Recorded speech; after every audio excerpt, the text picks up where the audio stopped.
ఓం సాయిరామ్. బాబా భక్తులందరికీ కూడా నమస్కారం అండి. అందరూ కూడా సుఖంగా సంతోషంగా ఎప్పుడూ కూడా ఆనందంగా ఉండాలి అని చెప్పి బాబాగారి తరపున నేను కూడా మనస్ఫూర్తిగా కోరుకుంటున్నాను. ఈరోజు బాబాగారు అందించే సందేశం ఏంటి అంటే కనుక, తల్లి ముందే చెప్తున్నా, మొదటి శ్రావణ శుక్రవారం రోజు అరచేతిలో చిటికెడు పసుపును వేసుకొని ఇలా చేస్తే అక్షరాల 24 గంటలలో నీకు 70 లక్షలు అందేలా చూస్తానమ్మా అని చెప్పి ఏదో ఒక తెలియని సందేశాన్ని ఈరోజు బాబాగారు మనకి అందించాలి అనుకుంటున్నారండి. మరి సందేశం వినే ముందు ఎవరికైతే బాబాగారు అంటే నమ్మకం ఉంటుందో వారందరూ ఈ వీడియోకి ఒక చిన్న లైక్ ఇచ్చి వీడియోని వినడం అయితే స్టార్ట్ చేయండి.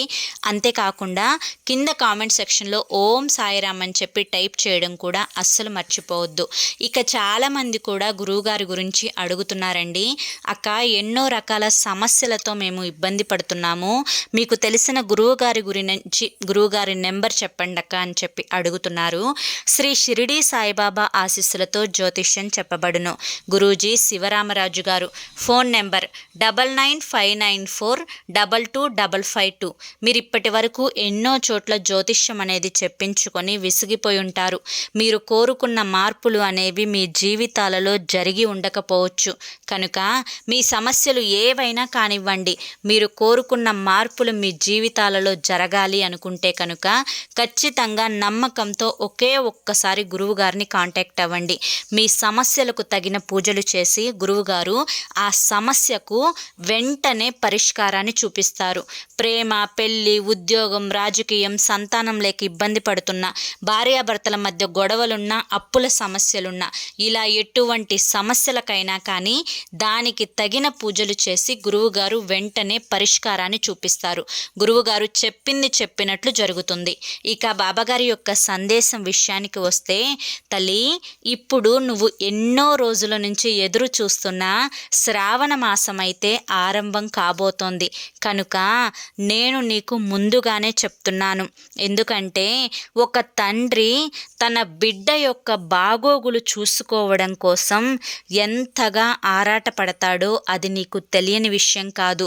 అదేవిధంగా నా బిడ్డ కూడా ఆనందంగా ఉండాలి, సంతోషంగా ఉండాలి, తను కోరుకున్న ధనం అనేది తన దగ్గర ఎల్లప్పుడూ కూడా ఉండాలి అన్న ఉద్దేశంతో ముందుగానే నేను నీకు ఈ విషయాన్నైతే చెప్తున్నాను. నేను చెప్పింది చెప్పినట్లుగా ఒక్కసారి చేసి చూడు తల్లి. నీ జీవితాలలో అద్భుతమైన మార్పులు అనేవి ఖచ్చితంగా జరిగి తీరతాయి. తల్లి, ఈ యొక్క శ్రావణ మాసం సాక్షాత్తు ఆ మహాలక్ష్మీదేవినే ఇంటికి ఆహ్వానించే మాసం. కనుక ఈ యొక్క మొదటి శ్రావణ శుక్రవారం నుంచి మొదలుకొని నువ్వు 4 శుక్రవారాలు కూడా నేను చెప్పినట్లుగా చేసుకుంటే నీ ఇంట మహాలక్ష్మీదేవి తిష్ట వేసుకొని కూర్చుంటుంది. అష్టైశ్వర్యాలు అనేవి నీ ఇంట ఎల్లప్పుడూ కూడా స్థిర నివాసం ఉంటాయి. ఇప్పటి వరకు నిన్ను ఇబ్బంది పెడుతున్న బాధలు, దరిద్రాలు, కష్టాలు, నష్టాలు, దుఃఖాలు ఇలా నీకు కలిసి రాకపోవడం, ఏది అనుకున్నా కానీ ఈ మధ్య నీకు వెనక్కి వెళ్ళిపోతూ ఉంటుంది. ఏం చెయ్యాలి అనుకున్నా కానీ మనసు ఎంత తొందర పెడుతుందో నిన్ను, అంత స్పీడ్గా మళ్ళీ దాన్ని చెయ్యలేక వెనుతిరుగుతూ ఉన్నావు. ఒకవేళ కష్టపడి చేసినా కూడా దానికి ప్రతిఫలాలు అనేవి నాకు దక్కడం లేదు బాబా అని చెప్పి బాధపడిపోతూ ఉన్నావు. ఇక ఇంట్లో విషయానికి వస్తే, ఇంట్లో ఎప్పుడూ కూడా తరచూ కూడా గొడవలు, అశాంతి, అదేవిధంగా పిల్లలకి అనారోగ్యము, పిల్లలు చదువుల్లో ముందుండకపోవడము, ఇలా ఏదో ఒక సమస్య అనేది నిన్ను తరచూ ఇబ్బంది పెడుతూ ఉన్నది. సమస్య వచ్చిన తర్వాత అది చిన్నదైనా కానీ పెద్దదైనా కానీ దాన్ని వెంటనే దూరం చేసుకున్న వారే నిజమైన అదృష్టవంతులు. ఎందుకంటే బిడ్డ, ఏదైనా కానీ మొక్కలో ఉన్నప్పుడే కనుక దాన్ని తుంచకపోతే అది తిరిగి పెరిగి మానై మహావృక్షమై అది తన స్థావరాన్ని బలంగా ఏర్పరచుకొని నీ నుంచి ఎన్నడూ విడదీయలేని బంధాన్ని కలిగి ఉంటుంది. కనుక నీ యొక్క దరిద్రాలన్నీ కూడా పోగొట్టి నీకు అదృష్టాన్ని కలిగించే మాట అనేది నేను నీకు చెప్పబోతున్నాను. బిడ్డ, ఎప్పుడైనా కానీ అమ్మవారి యొక్క కరుణ, కృప ఇంకా అష్టైశ్వర్యాల ఆశీర్వాదం అనేది నీకు దొరకాలి అంటే పసుపు అనేది నీకు చాలా అద్భుతంగా ఉపయోగపడుతుంది. సాక్షాత్తు లక్ష్మీ స్వరూపంగా కూడా పసుపుని చూసుకుంటూ ఉంటారు. ఇంతటి అదృష్టం కలిసి వచ్చే ఈ యొక్క పసుపుని నువ్వు ఎంత చక్కగా ఉపయోగించుకోగలిగితే నీకు అంత సంపదను తీసుకొచ్చి పెడుతుంది. ఏం లేదు తల్లి, నువ్వు నమ్మకంతో ఈ యొక్క పరిహారాన్ని చేసి చూడు. ఏ మనిషి అయినా కానీ తన జీవితంలో ఆటుపోట్లను ఎదుర్కొంటూ ఉన్నాడు అంటే దాని వెనుక నరదృష్టి, నరఘోష ప్రభావం కూడా చాలా ఇదిగా ఉంటుంది, అంటే చాలా ఎక్కువగా ఉంటుంది. చాలామంది అనుకుంటూ ఉంటారు, ఇప్పటి రోజుల్లో ఎవరి యొక్క బ్రతుకులు వారు బ్రతుకుతూ ఉంటే వారిని కూడా చూడలేని పరిస్థితులలో ఒకరు సంతోషంగా ఉన్నా కానీ, ఒకరు ఆనందంగా ఉన్నా కానీ, ఒకరు ఎదుగుతూ ఉన్నా కానీ ఆ ఎదుగుదలని కూడా చూడలేక, ఓర్వలేక మనసులో అబ్బో వీరికేమి ఇంత చక్కగా ఉన్నారు అని చెప్పి అనుకున్నా కానీ దానిని కూడా నరదృష్టి, నరఘోషే అని అంటారు. మన పెద్దల మాట చద్దన్నం మూట అని నువ్వు వినే ఉంటావు కదా తల్లి. అయితే నీ యొక్క పెద్దలే ఇదివరకు నీకు చాలాసార్లు చెప్పి ఉంటారు, నరుల దృష్టికి నల్లరాళ్ళు సైతం పగిలిపోతాయి అని చెప్పి. మరి అంతటి గట్టిగా ఉండే నల్ల రాళ్ళని కూడా పగిలించే శక్తి నరఘోషకి ఉన్నప్పుడు నువ్వు ఒక మానవుడివి.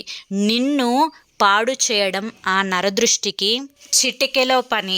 అదంతా కూడా నీకు తెలియంది కాదు. కానీ మళ్ళీ మళ్ళీ ఎందుకు నేను నీకు ఇలా చెప్తున్నాను అంటే కనుక బిడ్డ, ఎప్పుడైనా కానీ ఒక తండ్రి కోరుకునేది ఏంటి అంటే కనుక తన బిడ్డ ఎప్పుడూ కూడా క్షేమంగా ఉండాలి, ఆనందంగా ఉండాలి, సుఖ సంతోషాలతో అష్టైశ్వర్యాలతో ఉండాలి అని చెప్పే.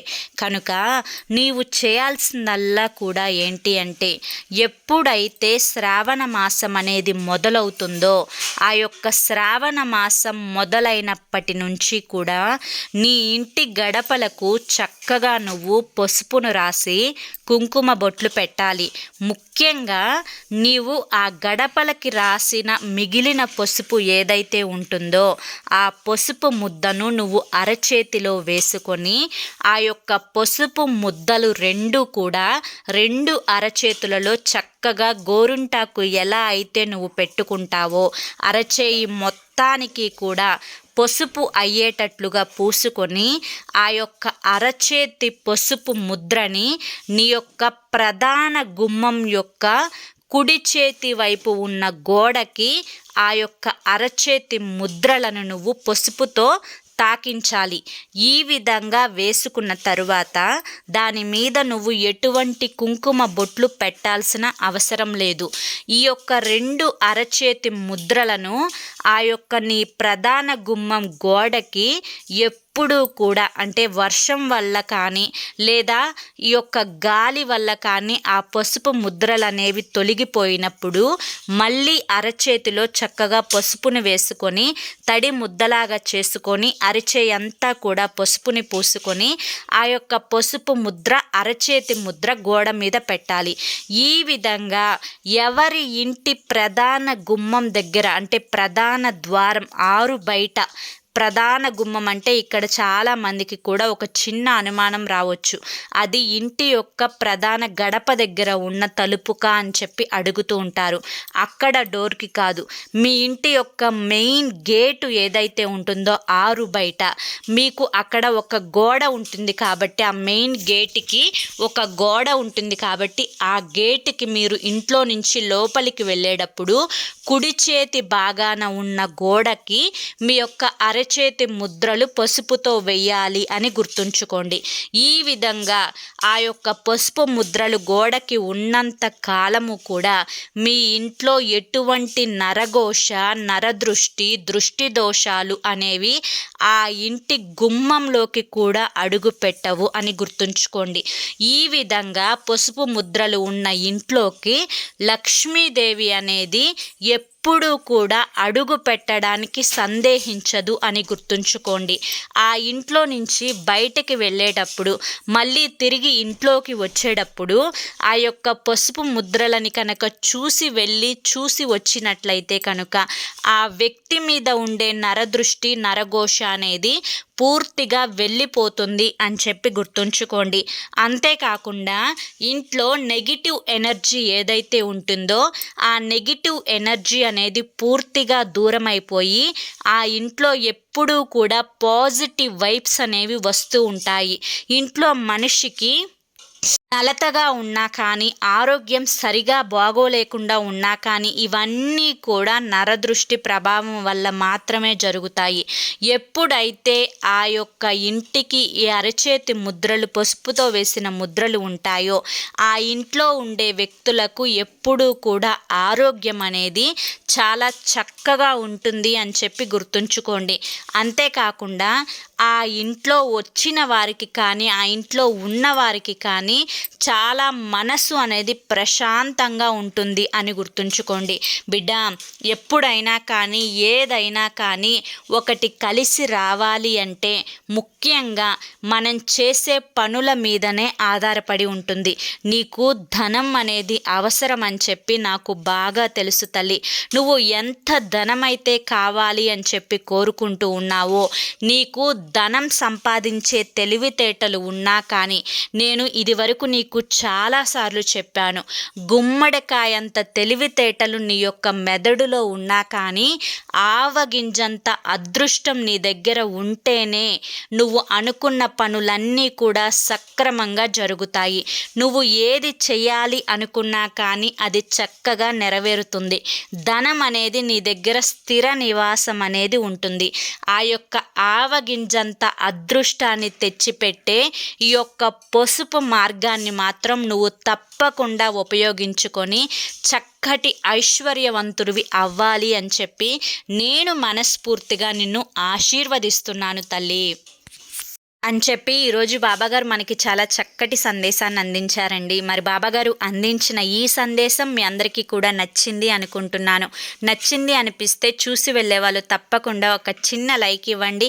కింద కామెంట్ సెక్షన్లో ఓం సాయిరామ్ అని చెప్పి టైప్ చేయండి. ఫస్ట్ టైం ఛానల్లోకి వస్తే సబ్స్క్రైబ్ చేసుకొని సపోర్ట్ చేయండి. మరి రేపు మరొక మంచి సందేశంతో తప్పకుండా కలుసుకుందాం. అంతవరకు కూడా బాబా ఆశీస్సులు మీపై ఉండాలి అని చెప్పి మనస్ఫూర్తిగా కోరుకుంటూ సర్వేజన సుఖినో భవంతు. ఓం సాయిరామ్.